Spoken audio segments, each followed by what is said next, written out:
আসসালামু আলাইকুম ভিউয়ার্স, কেমন আছেন সবাই? আজকে আপনাদের সাথে শেয়ার করব একটা সুন্দর বিকেল। অফিস থেকে বের হয়ে দেখি বেশ মেঘলা মেঘলা একটা পরিবেশ, কারণ কিছুক্ষণ আগেই বৃষ্টি হয়ে গেছে।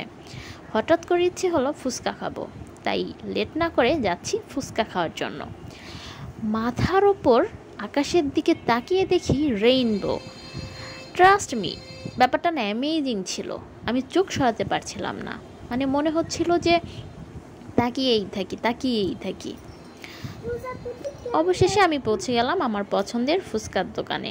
যেহেতু বৃষ্টি ছিল, তো মানুষজন একটু কমই ছিল। তো যাই হোক, একটু ওয়েট করার পর চলে আসলো আমার ফুচকা।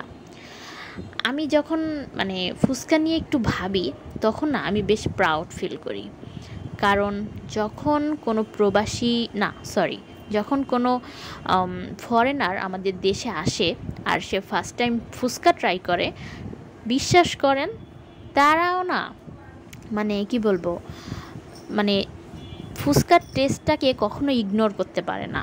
আমার কাছে মনে হয় না তারা বলতে পারবে না ইস কী খাই না খাই। এরকম কিন্তু আমাদের সাথে অনেকটাই হয়। দেশের বাইরে যখন আমরা গিয়ে যখন নতুন কিছু ট্রাই করি, কেন যেন স্বাদটা খুব একটা ভালো লাগে না।